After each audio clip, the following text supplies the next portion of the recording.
Les sapins de Noël scintillaient dans le grand hall d'entrée du domaine de Beaumont. Des épicéas de Norvège de 6 mètres avec des ornements en cristal.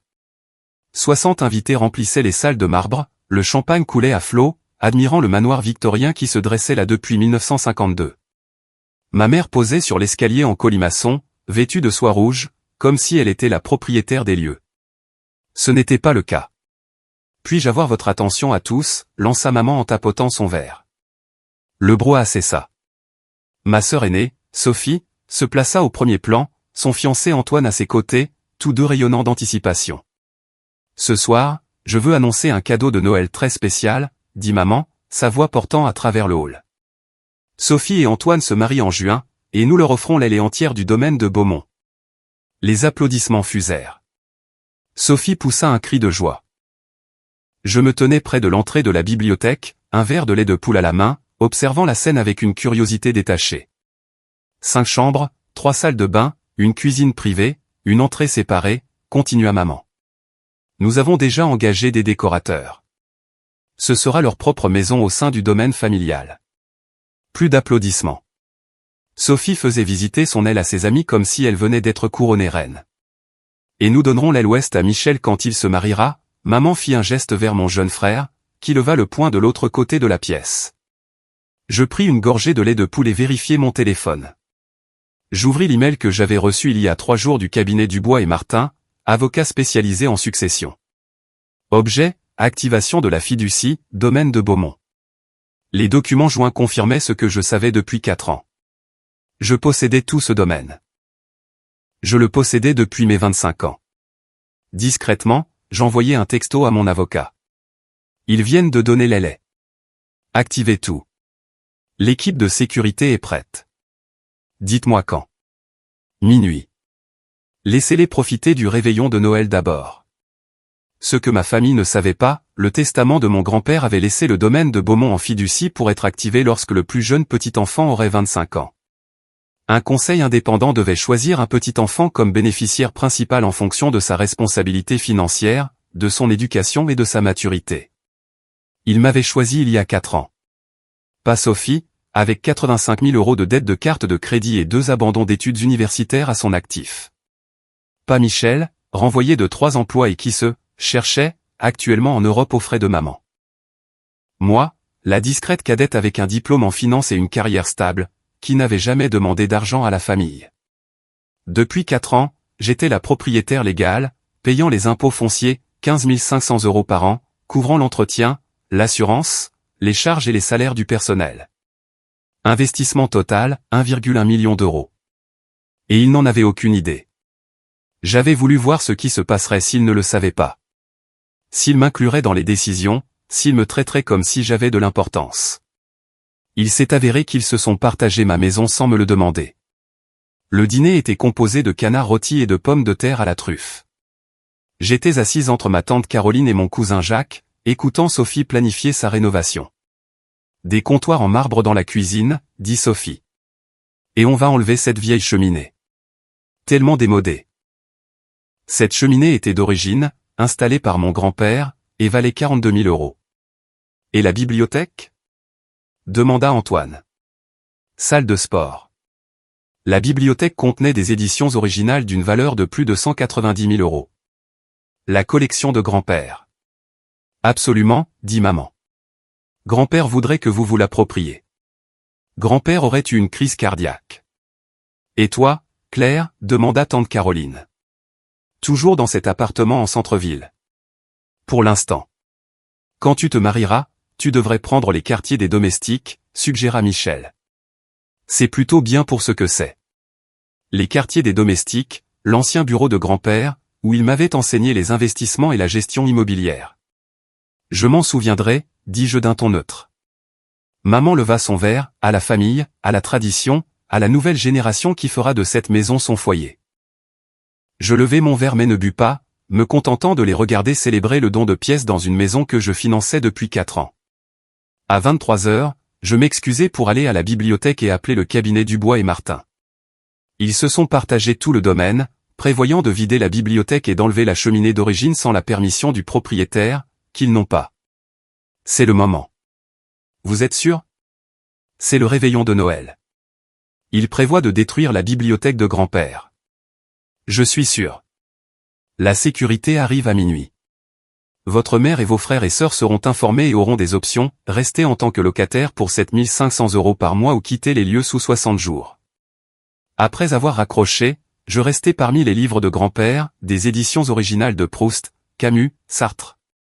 Le bureau où il m'avait enseigné les intérêts composés. Il avait su que j'étais la seule qui comprendrait. C'est pourquoi il me l'avait laissé. À 23h45, je retournais trouver la famille proche dans le salon, toujours en train de planifier des rénovations. Tiens, voilà Claire, lança maman. Nous transformons la véranda en studio de yoga. Qu'en penses-tu? Je pense que nous devons parler. Maintenant. Quelque chose dans mon ton fit que tout le monde leva les yeux. Quand grand-père est mort, il a laissé le domaine en fiducie, dis-je, pour être activé lorsque le plus jeune petit enfant aurait 25 ans. Un conseil indépendant a choisi un bénéficiaire en fonction de sa responsabilité financière et de sa maturité. Nous savons cela, dit maman avec impatience. La fiducie entretient la maison. La fiducie a désigné un seul propriétaire. Ils m'ont choisi. Il y a 4 ans. Je suis la propriétaire légale depuis que j'ai eu 25 ans. Le verre de champagne tomba de la main de maman, se brisant sur le sol. Ce n'est pas possible, murmura Sophie. Je leur montrai mon téléphone, les documents de la fiducie, l'acte de propriété à mon nom, les relevés d'impôts fonciers montrant 4 ans de paiement. J'ai payé 63 000 € d'impôts par an. J'ai couvert 1,1 million d'euros de dépenses. C'est ma maison. Michel attrapa mon téléphone, faisant défiler frénétiquement. Ça ne peut pas être réel. C'est un document public. Vous pouvez vérifier au cadastre. La voix de maman tremblait. Tu possèdes cette maison depuis 4 ans et tu ne nous l'as jamais dit. Je voulais voir si vous m'incluriez, si vous demanderiez avant de prendre des décisions. Au lieu de cela, vous avez donné l'aile à Sophie, l'aile ouest à Michel, et vous m'avez offert les quartiers des domestiques. Mais c'est le domaine familial, s'écria Sophie. C'était. Maintenant, c'est mon domaine, et tu viens d'essayer de donner ma bibliothèque sans me le demander. À minuit précis, on sonna à la porte. J'ouvris pour trouver Maître Dubois, Patricia Morin du conseil de la fiducie, et David Rousseau, chef de la sécurité du domaine. Bonsoir, mademoiselle Beaumont, dit Maître Dubois formellement. Nous sommes ici pour faciliter la transition de propriété. Les visages de ma famille passèrent du choc à l'horreur. Maître Dubois tendit un dossier à maman. Ces documents confirment la propriété de Claire et décrivent les conditions de résidence continue, un loyer mensuel de 7 500 € ou un préavis de 60 jours pour quitter les lieux. Un loyer. La voix de maman était à peine audible. Dans notre propre maison. Ce n'est pas votre maison, dit fermement Patricia Morin. C'est celle de Claire. Depuis 4 ans. Vous avez vécu ici en tant qu'invité pendant qu'elle investissait plus d'1 million d'euros. Sophie saisit les papiers. Il est dit que nous devons payer un loyer. C'est la maison de Claire, répéta Patricia. Grand-père a mis en place la fiducie de cette manière. Le conseil a examiné les codes de crédit, les antécédents professionnels, l'éducation, l'épargne. Ils ont choisi Claire. Parce que tu es si parfaite, cracha Sophie. Parce que je suis financièrement stable. Parce que je n'ai pas 85 000 € de dette de carte de crédit. Parce que je n'ai pas été renvoyé de 3 emplois. Parce que je me soucie de préserver ce que grand-père a construit au lieu de le démolir pour une salle de sport. David Rousseau s'avança. À partir de minuit, la sécurité du domaine est sous l'autorité de mademoiselle Beaumont.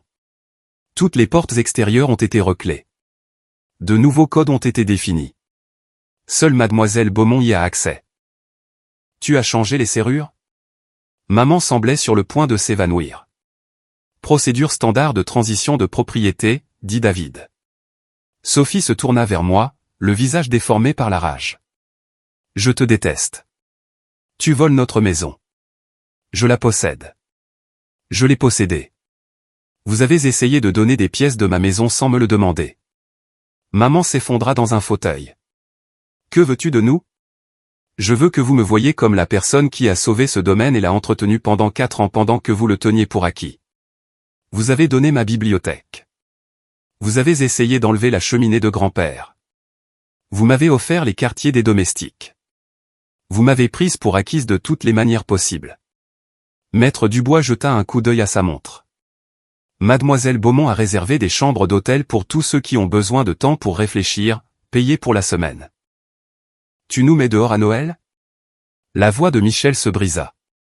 Je vous donne de l'espace pour réfléchir. Vous pouvez rester ce soir dans les chambres d'amis et décider demain. Mais c'est ma maison. Nous avons fini de faire semblant. Un par un, ils partirent.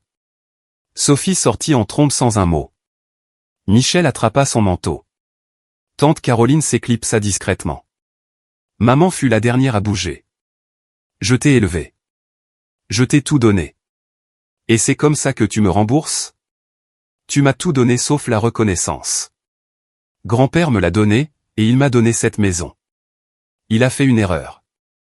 Non, il savait que vous prendriez cet endroit pour acquis.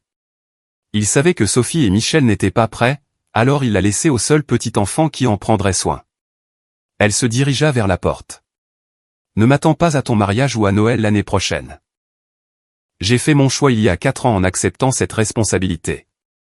Tu as fait le tien ce soir en essayant de donner ma maison. Elle partit sans un autre mot.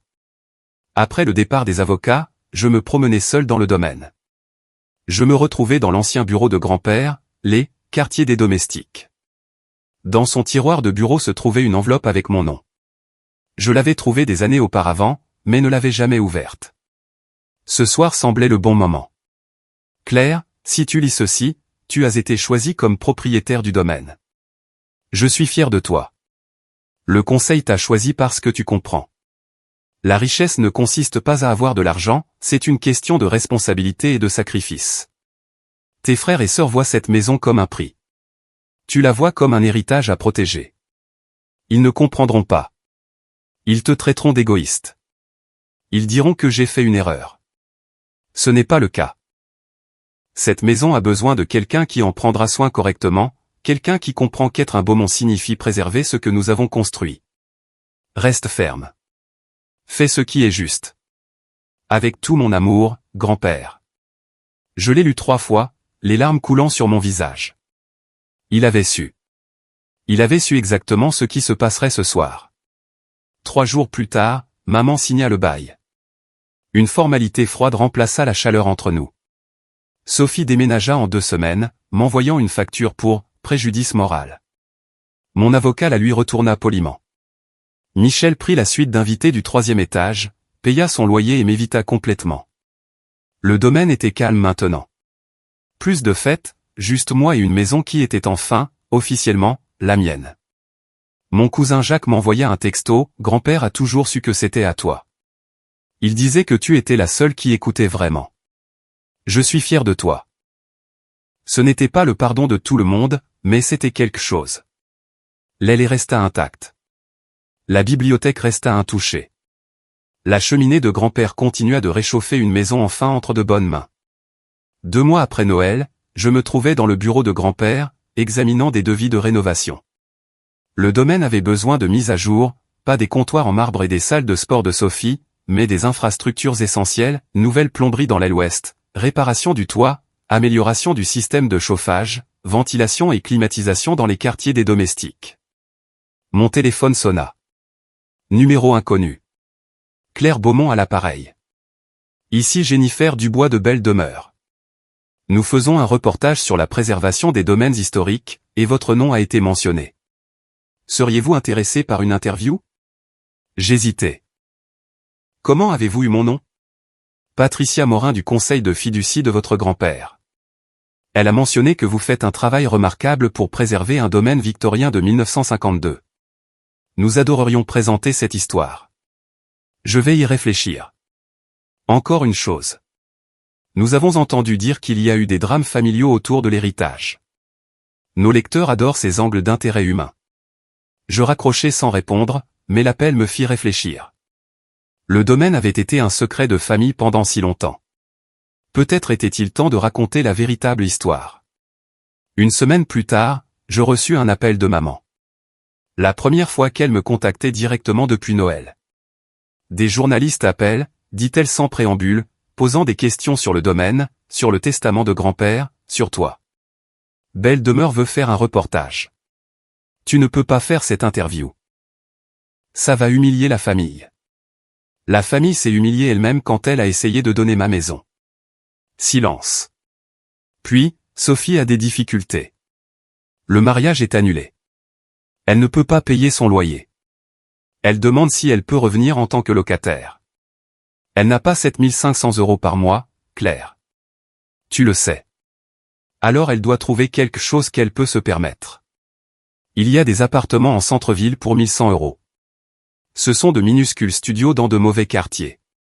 C'est ce dans quoi les gens vivent quand ils ne peuvent pas se permettre des manoirs. J'ai vécu dans un pendant 3 ans tout en économisant de l'argent. C'est ta sœur. Ma sœur qui m'a traité d'ennuyeuse toute sa vie, qui a essayé de vider la bibliothèque de grand-père pour une salle de sport, qui ne m'a pas parlé depuis 2 mois sauf pour m'envoyer une facture pour préjudice moral. La voix de maman se brisa. S'il te plaît, c'est la famille. La famille demande avant de prendre. La famille contribue au lieu de consommer. La famille ne t'offre pas les quartiers des domestiques dans ta propre maison. Je raccrochai. L'interview pour Belle Demeure eut lieu en mars. Ils envoyèrent une photographe et une journaliste nommée Rebecca Martin, qui passa 3 heures à parcourir le domaine avec moi. Votre grand-père a construit cela en 1952, dit Rebecca en prenant des photos de la vieille cheminée. Et votre sœur voulait l'enlever. Elle disait que ça avait l'air vieux. Rebecca secoua la tête. C'est magnifique. Un véritable savoir-faire. On ne trouve plus ça de nos jours. Elle prit d'autres photos. Pourquoi votre grand-père a-t-il conçu la fiducie de cette façon? Je la conduisis à la bibliothèque, lui montrai les vieux livres, les cartes et le bureau où il m'avait enseigné l'argent. Il ne voyait pas cette maison comme un prix, dis-je. Il la voyait comme un devoir. Et votre famille n'a pas compris ça. Il voyait des pièces à réclamer. Je voyais un héritage à protéger. L'article de Rebecca parut en juin. Les photos étaient superbes, le grand hall, la bibliothèque, les vieilles boiseries. Mais ces mots le rendirent viral. Alors que ses frères et sœurs prévoyaient de démolir l'histoire, Claire Beaumont, 29 ans, a discrètement dépensé plus de 1,1 million d'euros pour maintenir en vie le rêve de son grand-père. Lorsque sa famille a tenté de diviser le domaine, elle a révélé la vérité, elle en était déjà propriétaire. Les gens inondèrent les commentaires de leurs propres histoires de cupidité familiale. Mon frère a essayé de vendre la maison de maman. Ma sœur a volé des objets de famille. Je n'ai rien eu parce que j'étais la plus jeune.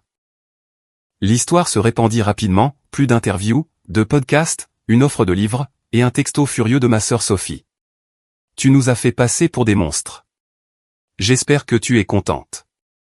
Je n'ai pas répondu, mais je n'étais pas mécontente. En juillet, mon cousin Jacques appela. Je me marie en septembre. Je veux que tu sois là. Sophie sera là. Je sais, mais tu devrais venir quand même. Tu as préservé l'héritage de grand-père. Cela signifie quelque chose. J'y suis allé, je suis restée discrète, assise au fond. À la réception, mon frère Michel m'a trouvé. Bel article, dit-il calmement. Merci. J'ai trouvé un travail, directeur adjoint maintenant. Je paie le loyer de maman, ma part. C'est la majeure partie de mon salaire, mais c'est juste. Tu paies un loyer. Elle ne peut pas se le permettre seule, et j'ai vécu là gratuitement trop longtemps. Il fit une pause. J'ai été horrible à Noël. Et avant ça. Ce n'est pas grave, dis-je doucement. La suite d'invités est libre si tu la veux, ajoutai-je. Avec un bail et tout. J'y réfléchirai, dit-il en s'éloignant. Ce n'était pas grand-chose, mais c'était quelque chose. 2 mois plus tard, Sophie appela. Je suis de retour avec Antoine, dit-elle. Nous suivons une thérapie. Nous cherchons une petite maison. C'est bien. Pause. Ton article a été difficile à lire. Voir ce que tu as fait pendant que je projetais de vider la bibliothèque. Voir tout ce que tu as donné pendant que j'étais endetté. Je suis désolé que ça ait été difficile. Non, tu ne devrais pas l'être. Je t'ai traité terriblement. Tu étais calme et stable, et j'ai fait en sorte que ça paraisse insignifiant. Ça ne l'était pas, qu'est-ce qui a changé? La thérapie. Perdre tout. Faire face à qui j'étais. Elle prit une profonde inspiration. J'ai essayé de voler ta maison. Je pensais que je la méritais. Ce n'était pas le cas. Je vois. Je ne peux pas me permettre grand-chose maintenant, mais je suis en train de régler ça. Je voulais juste que tu saches que je comprends maintenant. Les livres de grand-père, ajouta-t-elle. Tu les gardes en sécurité. Tant mieux. Elle raccrocha. Ce n'était pas le pardon, mais peut-être était-ce la compréhension. 1 an plus tard, j'ai organisé le repas de la Toussaint. Un petit groupe, des gens qui sont restés fidèles, Jacques et sa femme, Michel, maintenant un locataire stable, tante Caroline, et maman, qui a apporté une tarte faite maison. Sophie n'est pas venue, mais elle a envoyé une carte. Merci de préserver ce que grand-père a construit. Il serait fier. Nous avons mangé dans la même salle à manger où tout s'était autrefois effondré. Maintenant, l'ambiance était paisible. Jacques leva son verre. À Claire, pour avoir défendu ce qui est juste. Je n'ai pas tout perdu, dis-je. Juste les gens qui ne se souciaient de moi que lorsque j'étais utile. Et tu as gardé ceux qui comptent, ajouta tante Caroline. Michel sourit. Travailler et payer un loyer, ça fait du bien. Merci de ne pas m'avoir laissé rester paresseux. Nous avons ri. L'air semblait plus léger. Après le dîner, je me promenais dans la maison silencieuse. La bibliothèque était en sécurité. La cheminée était chaude. La carte de grand-père toujours en place. Le domaine me semblait enfin être un foyer. Puis mon téléphone vibra. Un email de l'agent littéraire. Offre à 6 chiffres pour vos mémoires. Intéressé? Je regardais autour du bureau. Son bureau. Mon bureau maintenant. Et je souris. Je répondis par écrit, très intéressé. Parlons-en.